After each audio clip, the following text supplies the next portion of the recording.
Jordan Peterson के जीवन का एक दिन ऐसा दिखता था। ये एक बहुत ही इंटरेस्टिंग दिन है। आइए उस दिन पर नजर डालते हैं जब आपको बोलना होता है, अपने मन को तैयार करना, ये सोचना कि आप किस बारे में बात करने जा रहे हैं, भीड़ के साथ बातचीत करने के लिए शारीरिक और मानसिक रूप से खुद को तैयार करना, और फिर वास्तविक बोलना। आप जो कुछ भी सोच रहे हैं उसे कैसे एडजस्ट करते हैं और आप इससे कैसे बाहर आते हैं, ताकि आप लिमिटेड बायोलॉजिकल रूप से फिर से शुरू कर सकें। मैं आमतौर पर 7 बजे तक उठ जाता हूं और 7:30 या 8 बजे तक तैयार हो जाता हूं। कॉफी? नहीं, कुछ भी नहीं, स्टेक और पानी। दिन में कितनी बार स्टेक का उपयोग करते हैं? बस इतना ही मैं खाता हूं। कितनी बार खाते हैं? 3 या 4, वो दिन पर निर्भर करता है। स्टीक और पानी? मैं स्पार्कलिंग पानी पीता हूं। हाँ, तो मोनास्टिक तपस्या। मैंने सही किया। मैं आमतौर पर दिन में केवल 1 बार खाता हूं।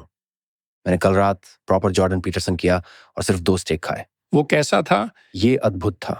हाँ खैर, अगर आपको केवल एक चीज खानी है, तुम जानते हो इससे बुरा हो सकता था। तो वैसे भी मैं 8 बजे जाने के लिए तैयार होता हूं, क्योंकि हम आमतौर पर आगे बढ़ते रहते हैं। चलने का मतलब क्या होता है? क्या आप उड़ रहे हैं? आप हमेशा उड़ रहे हो। कहीं उड़ान भरना। और अब हम आमतौर पर प्राइवेट फ्लाइट्स को यूज करते हैं, क्योंकि कमर्शियल एयरलाइंस इनफ रिलायबल नहीं है और आप एक वेन्यू नहीं बना सकते, राइट? इसलिए टूर पर पहला नियम यही है, ये शो आप बनाते हैं तो सब कुछ। और फिर रूल नंबर 2 है कि जो कोई भी टूर पर कोई गड़बड़ी करता है उसे तुरंत निकाल दिया जाएगा, क्योंकि यहां गलतियों की कोई गुंजाइश नहीं है। नहीं, अनावश्यक अनसुलझी गलतियों के लिए बिल्कुल भी जगह नहीं है।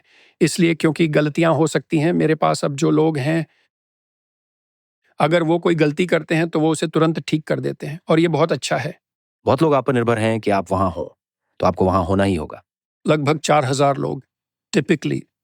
तो फिर मैं प्लेन के अंदर बैठा होता हूं और मैं यूजुअली लिखता हूं, या फिर अक्सर, क्योंकि हवाई जहाज में कोई इंटरनेट नहीं होता और ये समय का अच्छा उपयोग है, तो मैं एक नई किताब लिख रहा हूं, तो मैं प्लेन में लिखता हूं। टाइप करना या टाइप करना? टाइपिंग, हाँ टाइपिंग। फिर हम उतरते हैं और हम जाते हैं। तब तक दोपहर हो चुकी होती है। हम एक होटल जाते हैं। ये आमतौर पर अच्छा होता है, ये कॉर्पोरेट नहीं होता, मुझे वो सच में पसंद नहीं है। मेरे सेक्रेटरी और मेरे लॉजिस्टिक्स के एक इंसान ने एडवेंचरस होटल्स, बुटीक होटल्स को पिक करने में काफ़ी अच्छा काम किया है। वे आमतौर पर शहर के पुराने हिस्सों में होते हैं, खासकर यूरोप में कहीं इंटरेस्टिंग जगह पर। और इस तरह हम वहाँ जाते हैं और फिर लंच आमतौर पर, और कभी कभी होटल के कमरे में वो एक एयर फ्रायर और एक स्टेक होता है, और मैं दुनिया भर में अपने पीछे एयर फ्रायर का एक निशान छोड़ जाता हूँ। और फिर यूजुअली टैमी और मैं बाहर जाते हैं और थोड़ी सैर करते हैं, और फिर मैं एक आध घंटे या थोड़े से समय के लिए आराम करता हूँ। जैसे एक झपकी? हाँ, मुझे 20 मिनट के लिए सोना है और बस इतना ही, लेकिन मुझे ये दोपहर के आखिर में करना होता है। और ये आपके दिमाग को तरोताजा करता है? हाँ, वो शाम के लिए मुझे फिर से जगा देता है। और फिर टैम को ज्यादा देर तक सोना होगा, वो अभी भी अपनी बीमारी से उभर रही है। उसे दोपहर में ज्यादा सोना चाहिए, और ये हम दोनों के लिए बिल्कुल आवश्यक है, नहीं तो चीजें बिगड़ने लगती हैं। और फिर हम वेन्यू पर जाते हैं और फिर मैं यूजुअली बैठ जाता हूँ 1 घंटे के लिए। मैं बहुत सारे Q&As कर रहा हूँ और वो थोड़ा आसान है, लेकिन अगर मैं लेक्चर देने जा रहा हूँ मुझे 1 घंटे के लिए बैठना होगा। और फिर मैं सोचता हूँ, ठीक है, मैं किस क्वेश्चन को इन्वेस्टिगेट करने की कोशिश कर रहा हूँ, मुझे ये चाहिए, यही बात है। मैं कौन से रहस्य को सुलझाने की कोशिश कर रहा हूँ, यह आमतौर पर मेरी किताब के एक नियम से जुड़ा होता है, क्योंकि टेक्निकली ये एक बुक टूर है। उनमें से हर एक नियम हमें नैतिकता के बारे में कुछ बताता है, और उनमें से हर एक किसी न किसी अर्थ में एक गहरी तरह के रहस्य की ओर इशारा करता है। इसे जितना चाहें उतना खोजा जा सकता है। और इसलिए मेरे पास एक सवाल है। मेरा सवाल कुछ ऐसा होगा, दुनिया की आलोचना करने से पहले अपने घर को परफेक्ट ऑर्डर में रखें। ठीक है, इसका मतलब असल में क्या है? घर का क्या मतलब है? हम बस रख देंगे। पुट का क्या मतलब है? वो active verb perfect in order का क्या मतलब है? आप दुनिया की आलोचना करने से पहले क्यों? आलोचना करने का क्या मतलब है? दुनिया की आलोचना का क्या मतलब है? इसे सही तरीके से या गलत तरीके से कैसे कर सकते हैं? तो मैं सोचने लगता हूं कि क्वेश्चन को कैसे डिकम्पोज करूं। और आप सोचते हैं कि इनमें से कौन सी डिकम्पोजिशंस सच में जाननी चाहिए? हाँ, फिर वो मुझे प्रभावित करेंगे। ये ऐसा है जैसे वहां कुछ है जिसके बारे में मैं सोच रहा हूं, जिसे मैं आगे और जानना चाहूंगा। ठीक है, मैं इस समस्या का सामना कैसे कर सकता हूं? मेरे पास ये कहानी है जो मुझे पता है। मेरे पास ये कहानी है और मेरे पास ये कहानी है, लेकिन मैंने उन्हें पहले कभी तुलना में नहीं रखा है और वहाँ कुछ दिलचस्प बातचीत होने वाली है जो विपरीत परिस्थितियों में होगी। तो मेरे पास सवाल है और मेरे पास इंटरप्रिटेशन का एक फ्रेमवर्क है और फिर मेरे पास कुछ पोटेंशियल नैरेटिव प्लेसेस हैं जहाँ मैं जा सकता हूँ। मैं सोचता हूँ ठीक है, मैं उसे संतुलित कर सकता हूँ और देखता हूँ क्या होता है। और फिर जो मैं करना चाहता हूँ वो प्रोसेस पर ध्यान केंद्रित करना है, ऑडियंस की ओर ध्यान देना है ताकि ये सुनिश्चित हो सके कि शब्द सही रूप से पहुंच रहे हैं। और फिर ये देखना है कि क्या मैं उसमें इतनी गहराई से जा सकता हूँ कि एक कहानी खुद ही उभर कर आए जिसमें एक अंत भी हो। मुझे यकीन है कि आपने पॉडकास्ट में ये अनुभव किया होगा, है ना? शायद मैं गलत हूँ, लेकिन मेरा अनुभव ऐसा है।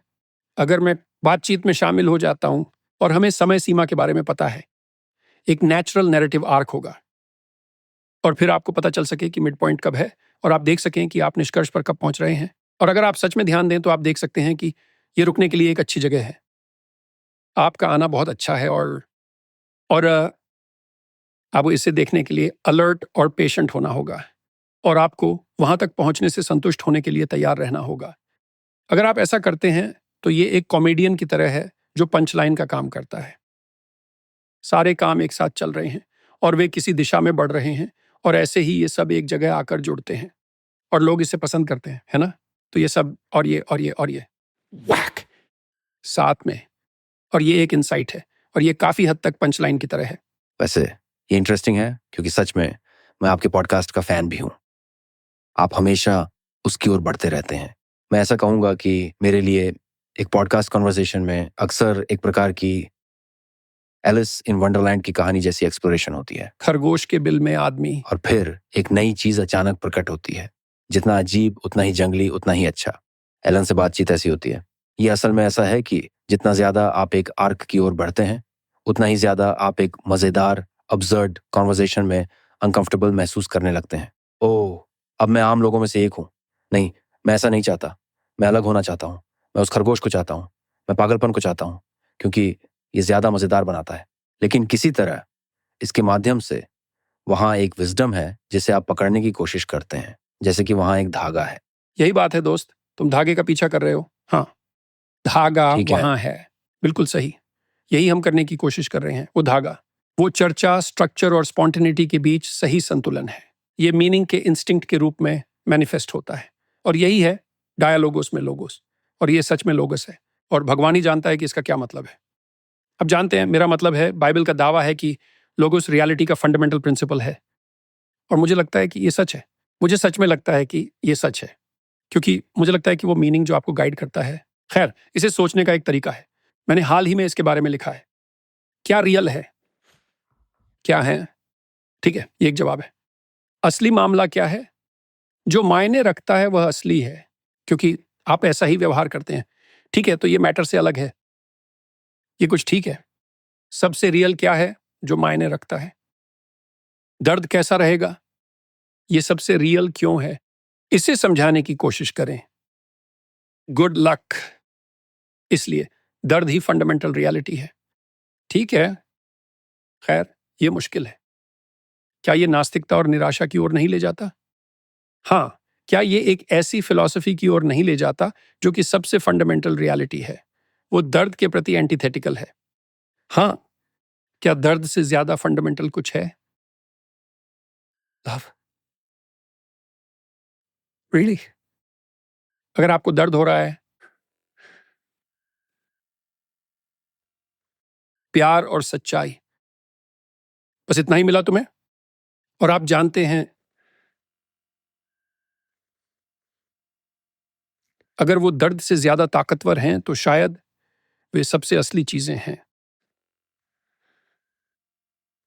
जब आप रियलिटी के बारे में सोचते हैं तो सबसे रियल थिंग क्या होती है? ये थोड़ा मुश्किल है क्योंकि आपको, अगर आप एक साइंटिस्ट हैं, एक मटेरियलिस्ट, तो सोचें कि मैटर सबसे असली है। खैर, आपको नहीं पता कि मामला क्या है। और फिर जब समस्या आती है और ये आएगी, तब आपको पता चलेगा कि सबसे सच्चा क्या है। मुझे लगता है कि ये गायब है। फिजिकल रियलिटी कुछ चीजों से रहित है। तो बेशक दर्द का एक बायोलॉजिकल कंपोनेंट होता है, लेकिन इसमें ह्यूमन कंडीशन के बारे में कुछ गहरी बात छूट जाती है जिसे कम से कम मॉडर्न साइंस डिस्क्राइब नहीं कर पाती है। लेकिन ये उसकी ओर बढ़ रही है। ये है रीजन ये है कि एक तरीका जिससे इसे डिस्क्राइब किया जा सकता है, जैसा कि आप डिस्क्राइब कर रहे हैं, वो रीजन है कि ये पहुंच रहा है क्योंकि विज्ञान के नीचे ये असम्पशन है कि एक गहराई है लोगोस। इस पूरे काम में, जो चीज हम करने की कोशिश कर रहे हैं। ठीक है, आप जानते हैं कि कुछ अर्थों में दो ट्रेडिशंस हैं, दो लोगोस ट्रेडिशंस हैं, वहां हैं। वहां ग्रीक रैशनल एनलाइटनमेंट ट्रेडिशन है, ये एक लोगोस ट्रेडिशन है, और ये जोर देता है कि प्रकृति में एक लोगोस है और साइंस इसे समझने का तरीका है। और फिर यहूदी ईसाई लोगोस है जो ज्यादा एम्बॉडीड और ज्यादा स्पिरिचुअल है। और मैं कहूंगा कि पश्चिम असल में उन दोनों को एकजुट करने का प्रयास है, और ये उन दोनों को एकजुट करने का सही प्रयास है क्योंकि उन्हें एकजुट होने की आवश्यकता है। और मुझे लगता है कि आने वाले समय में यूनियन आ जाएगा। आप जानते हैं, मैंने उदाहरण के लिए फ्रांस डिवॉल से बात की चिंपैंजी सॉवरेंटी के एनिमेटिंग प्रिंसिपल के बारे में, और वो बायोलॉजिकली काफी करीब है। क्या ये शक्ति है? क्योंकि ये दावा अक्सर बायोलॉजिस्ट्स भी करते हैं। सबसे डोमिनेंट चिंपैंजी की रिप्रोडक्टिव सक्सेस सबसे अच्छी होती है। ये कुछ इस तरह है। ओह हाँ, डोमिनेंट है ना? आपका मतलब कंपल्शन का उपयोग करना है? ठीक है, चलो देखते हैं। क्या वो चिंपैंजी जो सबसे अधिक बल का प्रयोग करते हैं सबसे सफल होते हैं? और जवाब है कभी कभार और बहुत कम और थोड़े समय के लिए। हाँ, यही तो स्पोरेडिकली होता है, थोड़े समय के लिए। क्यों? क्योंकि उनका अंत दुखद होता है। वो सबऑर्डिनेट्स जिन पर वे मनमाना कंट्रोल रखते हैं एक कमजोर मोमेंट की प्रतीक्षा करते हैं और फिर उन्हें टुकड़ों में बांट देते हैं, है ना? हर डिक्टेटर का टेरर, और अच्छे कारण के लिए। और डी वॉल ने दिखाया है कि अल्फा चिंपांजी जो नर होते हैं और अक्सर विशेष संभोग अधिकार रखते हैं, वही अक्सर और विश्वसनीय रूप से सबसे अच्छे शांति स्थापित करने वाले और सबसे अधिक पारस्परिक व्यवहार करने वाले होते हैं। यहां तक कि चिंपैंजी के बीच भी सॉवरेंटी का सिद्धांत कुछ हद तक इटरेटेड रेसिप्रोसिटी जैसा है, और ये शक्ति से कहीं बेटर प्रिंसिपल है। और ये कुछ ऐसा है जिसके बारे में मैं सोच रहा था, शक्ति की भावना का एंटीथेसिस क्या है? मुझे लगता है कि ये खेल की भावना है। ओह, पता नहीं आप इस बारे में क्या सोचते हैं, लेकिन यह एक अच्छा पॉडकास्ट होगा, है ना? आपने पहले ही कहा है कि ये किसी खेल जैसा है। ऐसा लगता है कि एक स्ट्रक्चर है ना? बातचीत एक निश्चित तरीके से चल रही है, हालांकि आप सिस्टम में खेलना चाहते हैं, और अगर आप इसे सही से करते हैं तो ये वाकई दिलचस्प हो जाता है। और ऐसा लगता है कि इसकी अपनी एक कहानी है। मैं आप पर यह बात थोपने की कोशिश नहीं कर रहा हूं, ये कुछ और है जो मैं नहीं करता। मैं लेक्स फ्रीडमैन के साथ इस बातचीत में ये सोचकर नहीं आया था कि मैं इससे क्या हासिल करना चाहता हूं। शुरू में मैंने ऐसा सोचा कि मैं लेक्स से बात करूंगा। क्यों? क्योंकि मुझे उनके पॉडकास्ट पसंद है। वह कुछ सही कर रहा है, मुझे नहीं पता कि वह क्या है। वह दिलचस्प सवाल पूछता है, मैं उसके साथ बातचीत करने जाऊंगा। वहां क्या होगा पता नहीं, देखते हैं। ये खेल की भावना को अपनाने जैसा है। तो जब आप ये करते हैं, जब आप लेक्चर दे रहे होते हैं, तो आप भीड़ के सामने जाते हैं, हाँ बिल्कुल, आपसे प्रश्न पूछा जाता है। सही कहा। लेकिन पहले जब आप स्टेज पर जाते हैं तो क्या आप घबराते हैं? शुरू में जब मैं बैठकर स्ट्रक्चर के बारे में सोचता हूं तो मैं बहुत नर्वस हो जाता हूं। मैं और मेरी पत्नी इसकी प्रैक्टिस करते हैं, इसीलिए अब ये आसान है। ये कॉमेडियंस के घबराने का तरीका है, जैसे जो रोगन ने इस वीकेंड अपना स्पेशल प्रस्तुत किया, और इसलिए अब उन्हें कॉमेडियंस की तरह घबरा कर बैठना पड़ रहा है, जो कि ऐसा है जैसे कि अब मेरे पास कोई मटेरियल नहीं है। सही कहा। शुरू से शुरू करो। जब मैं Q&A के बजाय लगातार बिना रुके लेक्चर्स दे रहा था, तब असल में मैं हर रात एक पूरी किताब का चैप्टर लिखता था। और अब ये थोड़ा ज्यादा लग सकता है क्योंकि मैं उन थीम्स पर लौटता था जिन्हें मैंने विकसित किया था। लेकिन सच कहूं तो ये बिल्कुल भी अतिशयोक्ति नहीं है, क्योंकि मैं कभी भी रटे रटाए विषयों पर नहीं चलता। तो ये बहुत डिमांडिंग है, और वह हिस्सा बहुत चिंता पैदा करता है क्योंकि मैं शो के 1 घंटे पहले बैठता हूं और सोचता हूं क्या मुझसे ये हो पाएगा, और जवाब मिलता है आपने ऐसा हजारों बार किया है। लेकिन इस बार ये नहीं होगा। क्या मैं कोई प्रश्न बना सकता हूं? क्या मैं संरचना के बारे में सोच सकता हूं? या फिर क्या मैं इस कहानी को अचानक जीवंत बना सकता हूं? क्या मैं इस कहानी को एक साथ जोड़ सकता हूं? और जवाब है मुझे नहीं पता। तो फिर मैं अपने दिमाग में इसे इकट्ठा करता हूं, मैं सोचता हूं, और ये मुश्किल है, इसमें कोशिश लगती है, और ये तनावपूर्ण है। लेकिन फिर वह पल आता है जब आप स्टेज पर जाते हैं और सोचते हैं, हाँ मुझे पता है, लेकिन क्या मैं इसे बिना नोट्स के कर सकता हूं? और फिर सवाल यह है कि जब आप ऐसा करेंगे तो आपको पता चल जाएगा। और फिर मैं स्टेज पर चला जाता हूं और मैं दर्शकों से बात नहीं करता, मैं एक समय में एक ही व्यक्ति से बात करता हूं। आप एक व्यक्ति से बात कर सकते हैं क्योंकि आपको पता है कि ऐसा कैसे करना है, इसलिए मैं एक व्यक्ति से बात करता हूं और ज्यादा देर नहीं, क्योंकि मैं उन्हें परेशान नहीं करना चाहता। और फिर मैं दर्शकों के संपर्क में रहता हूं, जिससे मैं बता सकता हूं कि क्या ये शब्द मुझे समझ रहे हैं, और मैं सुनता हूं क्या वे चारों ओर सरसराहट कर रहे हैं, क्या वे बिल्कुल चुप हैं, क्या आप शांति चाहते हैं। ओह, अब मैं समझा। ध्यान केंद्रित करने की आवाज ऐसी होती है, तो आप इसमें एक साथ हैं। खैर, यदि आप पब्लिक स्पीकिंग सीख रहे हैं तो यह एक अच्छा नियम है। मैं तब तक एक शब्द भी नहीं बोलता जब तक सभी लोग 100% शांत नहीं हो जाते। और यह बातचीत शुरू करने का एक अच्छा तरीका है, क्योंकि आप फ्रेम तैयार कर रहे हैं, और यदि फ्रेम ठीक है तो आप बोलते समय मैं भी बोलूंगा। संदेश यह है कि आप बोल सकते हैं। ये एक ऐसी जगह है जहां हर कोई बात कर सकता है। ये वह जगह नहीं है जहां लोग मुझे सुनने के लिए पैसे देते हैं। तो जब तक सब लोग सुन नहीं रहे, मैं बात नहीं करने वाला। और तब आपको वह स्थिरता मिलती है, और तब आप बस इंतजार करते हैं, क्योंकि वह स्थिरता एक अपेक्षा में बदल जाती है, और इसके बाद यह एक तरह की घबराहट भरी अपेक्षा में बदल जाती है, जैसे कि वह क्या कर रहा है। यह कोई चालाकी नहीं है, यह समय का सही उपयोग है। जब यह सही हो तो आप सोचते हैं कि ठीक है, अब शुरू करने का समय आ गया है। खैर, उस घबराई हुई आशा के बारे में दिलचस्प बात यह है कि हम सभी दर्शक के रूप में इसमें एक साथ हैं। हाँ, मेरा मतलब है, उस सन्नाटे में एक साथ होने का एहसास है। बिल्कुल, यह सभी के ध्यान की एकता है, हाँ, और यह बहुत अच्छी बात है। जब कोई म्यूजिक कॉन्सर्ट होता है तो आपको अच्छा लगता है। तब कोई भी चुप नहीं रहता, बल्कि हर किसी का ध्यान एक हो जाता है, और हर कोई एक सुर में गाता है। तो ऐसा लगता है कि हम सभी एक ही चीज की पूजा कर रहे हैं, और यही बातचीत का मुद्दा होगा, यही लेक्चर का मुद्दा होगा, और पूजा उस ओर ध्यान की दिशा है। और ये वाकई में एक एकता है, क्योंकि वहां मौजूद हर कोई एक ही समय में ऐसा कर रहा है।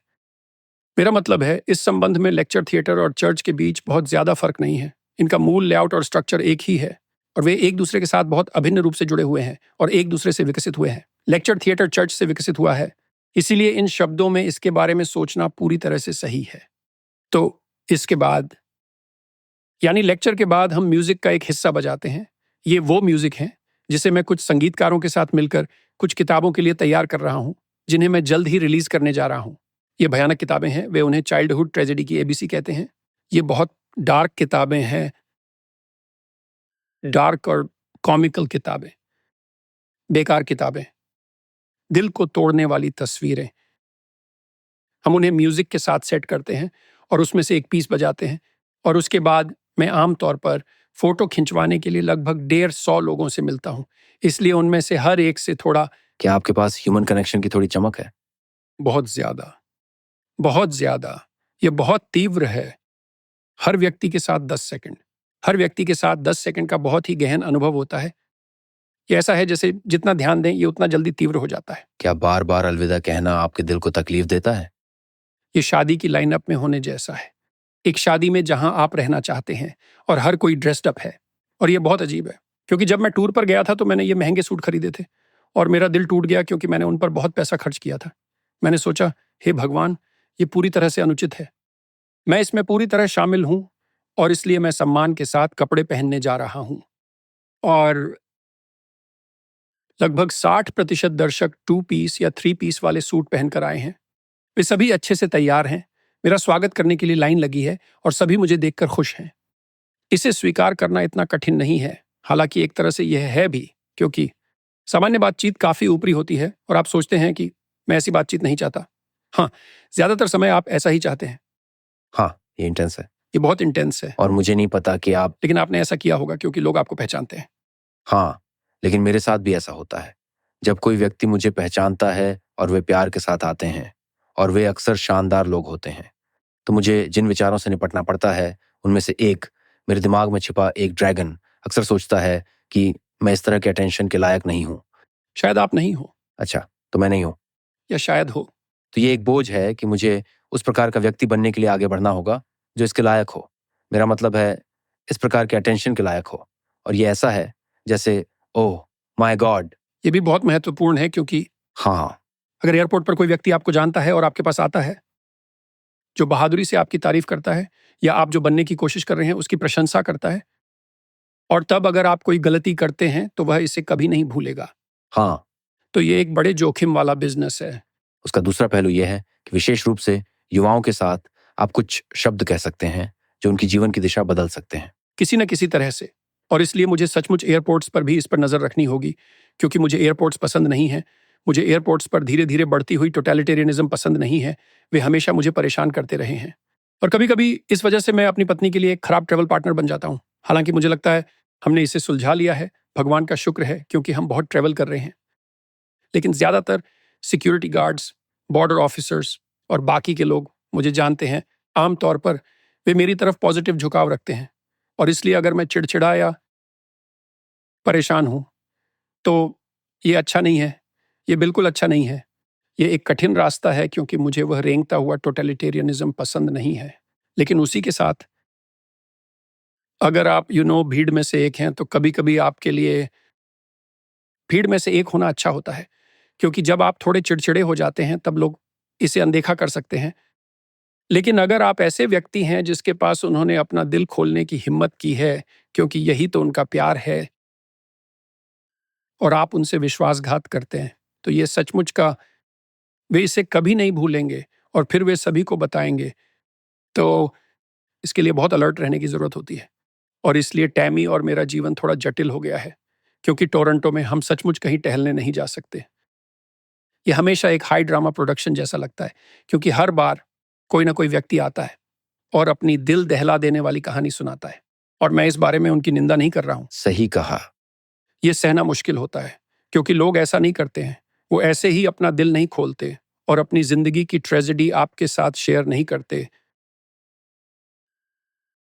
लेकिन अब ये रोज की बात हो चुकी है, और इसीलिए जब हम अपने कॉटेज जाते हैं जो शहर से बाहर है, तो एक राहत सी मिलती है, क्योंकि भले ही ये बहुत अच्छी है, लेकिन फिर भी मेरी जिंदगी थोड़ी अजीब है, क्योंकि जहां भी मैं जाता हूं बहुत अजीब बातें होती हैं। ऐसा लगता है जैसे मैं पुराने दोस्तों से घिरा हुआ हूं, क्योंकि अब अगर मैं किसी भी शहर की सड़क पर चलता हूं तो लोग कहते हैं, हेलो डॉक्टर पीटरसन, आपसे मिलकर बहुत अच्छा लगा। या वे उससे भी अच्छी बातें कहते हैं, शायद ही कभी बुरी बातें। 5,000 में से एक दो बार कह भी देते हैं, हालांकि आप उन्हें भी कभी नहीं भूलते। लेकिन ये बहुत अजीब है। तो और वहां एक इंटीमेसी होती है। वे आपको अच्छी तरह जानते हैं, और क्योंकि वे सीधे बात पर आते हैं, वे अक्सर छोटी मोटी बातें टालते हैं। वे जान पहचान की बातें करते हैं। ऐसा महसूस होता है जैसे कि वो कोई पुराना दोस्त है। व्यक्तिगत रूप से मुझे अलविदा कहना हमेशा दर्दनाक लगता है, क्योंकि एक भावना होती है कि आप अपने दोस्त से फिर कभी नहीं मिलेंगे। हाँ, ये एक वाकई अजीब चीज है ना?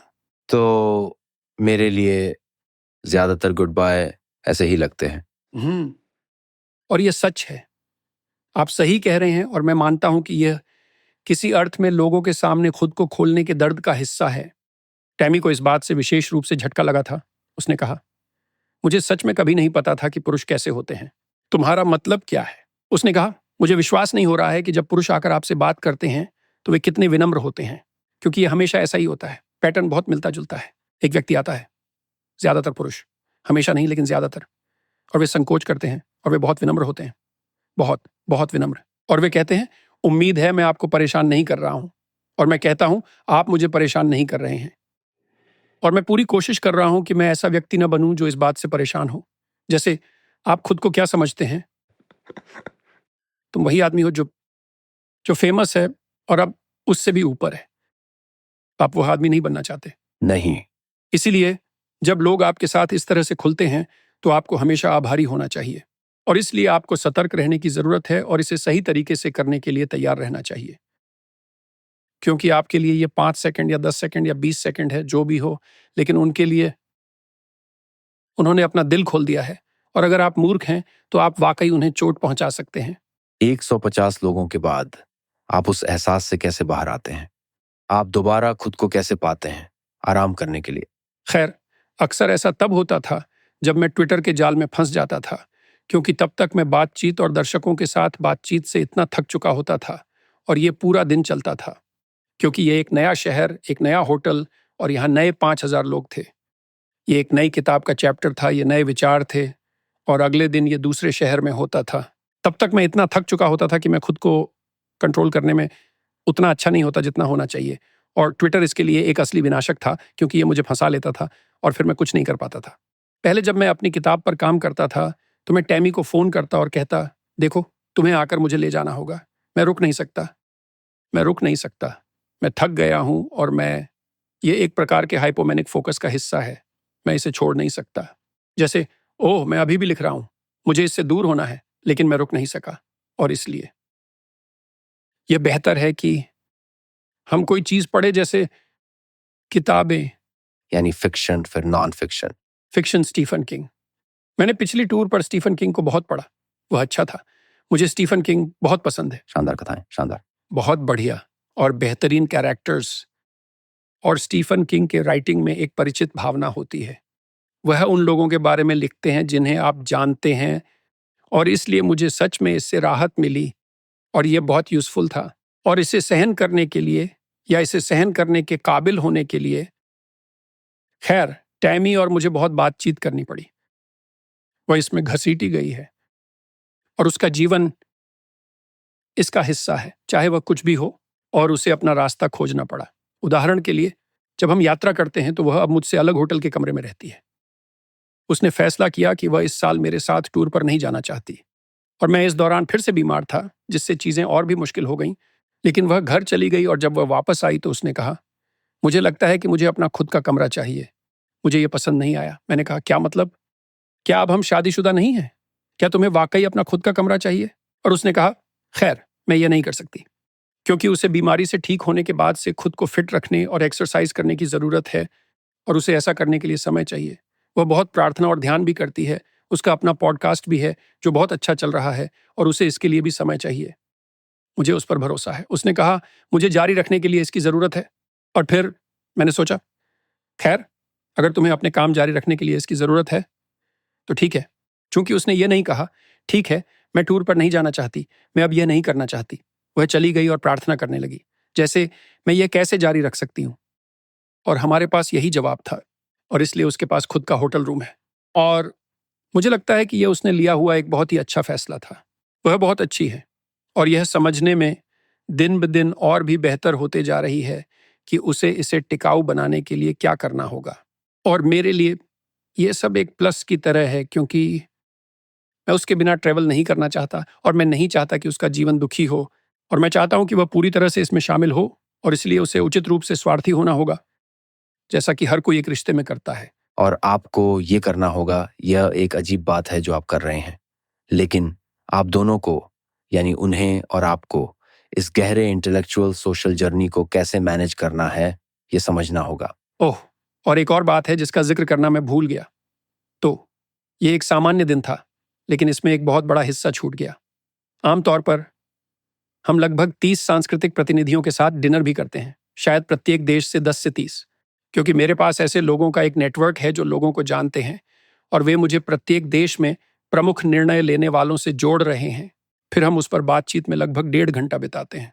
कभी कभी ऐसे भी दिन होते हैं जब कोई टॉक्स नहीं होते, लेकिन बाकी दिन वो लगातार होते रहते हैं। इसलिए उसे इसे भी मैनेज करना पड़ता है, और वह भी बहुत शालीनता से करना पड़ता है। और फिर लोग हमें शहरों में रोमांचक चीजें और टूर्स दिखा रहे हैं, जो सब कुछ एक शानदार अनुभव की तरह लगता है। हाँ, बिल्कुल, लेकिन आपको वहां जाना पड़ेगा, आपको वहां मानसिक रूप से उपस्थित होना होगा। हाँ, बिल्कुल। एक जिज्ञासु मन और एक बौद्धिक मन के साथ आपको नींद कैसे आती है?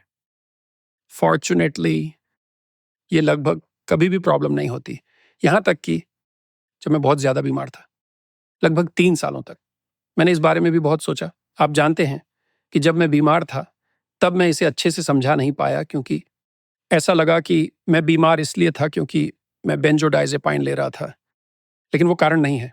मैं बीमार था, और फिर मैंने उन्हें लिया, बहुत लो डोज पर, और मैंने इसे लंबे समय तक लिया, और इससे मदद मिली, जो कुछ भी मेरे साथ गलत था। और ऐसा भी लगता है कि ये एक एलर्जी थी, या शायद मल्टीपल एलर्जीज। और फिर वो काम करना बंद कर दिया, इसलिए मैंने थोड़ा और लिया, लगभग 1 महीने तक, और इससे ये ज्यादा खराब हो गया, इसलिए मैंने लंबे समय तक इसे कम कर दिया। और फिर हालात सच में हाथ से निकल गए। बेंजो के अंदर एक गहरी बात थी। आप किस चीज के बारे में बता सकते हैं? खैर, मेरी बेटी का, जैसा कि हर कोई जानता है, बहुत रिएक्टिव इम्यून सिस्टम है, और टैमी के 3 इम्यूनोलॉजिकल कंडीशंस हैं। उनमें से हर एक बहुत गंभीर था, और मुझे सोराइसिस और पेरिफेरल यूवेटिस था, जो एक ऑटो इम्यून कंडीशन है, और एलोपेसिया एरिटा भी था, क्रॉनिक गम डिजीज, जो सभी एलर्जी से संबंधित प्रतीत होती है। और ऐसा लगता है कि मिकाइला ने यह सब समझ लिया है, और इसीलिए, और मेरा ऐसा मानना है कि यह सब मेरे उदासी की प्रवृत्ति के कारण था, जो मेरे परिवार के इतिहास का हिस्सा था। लेकिन मुझे लगता है कि यह सब इम्यूनोलॉजिकल था, जहां तक मैं बता सकता हूं। तो मेरे साथ जो हुआ वो ये है कि मैंने हमेशा महसूस किया कि मैं सच में ठीक से सांस नहीं ले पा रहा था। मैं केवल एक 5वां हिस्सा ही सांस ले पा रहा था जितना मैं कभी कभी कर सकता था, और इसलिए मुझे हमेशा सांस लेने में दिक्कत होती थी, और ऐसा लगता है कि शायद ये वही था।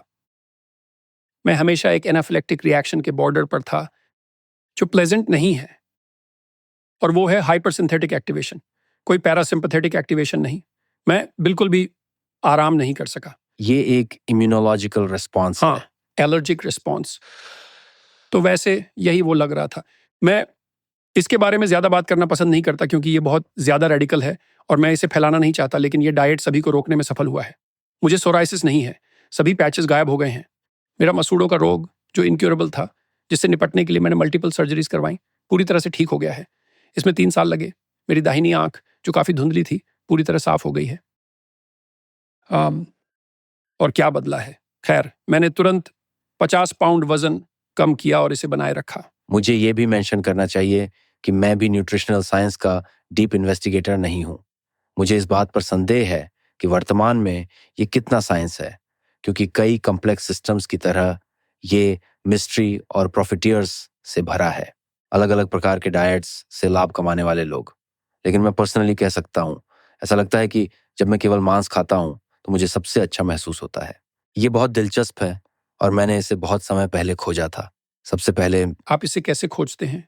तो खोज कुछ इस तरह से हुई कि मैंने लगभग 15 साल पहले अल्ट्रा मैराथन रनर्स को सुनना शुरू किया था, और उन्होंने फैट एडेप्टेड रनिंग के बारे में बात करना शुरू किया।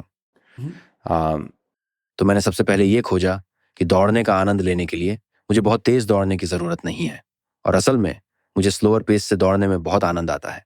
तो ये पहला कदम था। ये ऐसा है, ओह ठीक है, अगर मैं कुछ, जैसे मैथ रूल कहते हैं, जो लो हार्ट रेट होती है, उसे बनाए रखता हूँ। अगर मैं उसे बनाए रखता हूँ तो आप असल में काफ़ी तेज़ी से चल सकते हैं, जबकि सामान्य रूप से एवरेज स्पीड कम रख सकते हैं। वैसे भी वे कम कार्बोहाइड्रेट आहार पर खुद को फ्यूल देते हैं। तो मैं इसमें शामिल हो गया। इसके अलावा वे अक्सर उपवास करते हैं, इसलिए मैंने खोजा कि मेरा मन कितना अद्भुत महसूस करता है जब व्रत रखते हैं। आप जानते हैं, लोग इसे इंटरमिटेंट फास्टिंग कहते हैं, लेकिन वो तो डेथ का एक ऑप्टिमाइजेशन था, है ना? क्योंकि जब आप फास्ट करते हैं तो आपकी बॉडी लॉजिकली और ऑब्वियसली, अगर आप इसे बायोलॉजिकली सोचें तो आपका शरीर सबसे पहले क्या खोजता है? खैर, डैमेज्ड टिश्यू।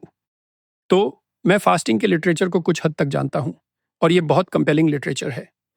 अगर आप कुत्तों को ऑप्टिमल बॉडी के वजन से 20% कम भूखा रखते हैं, मेरा मतलब चूहों से भी है, तो वे 30% ज्यादा समय तक जीवित रहते हैं। वो बहुत है, 30%। ये लगभग 30% है।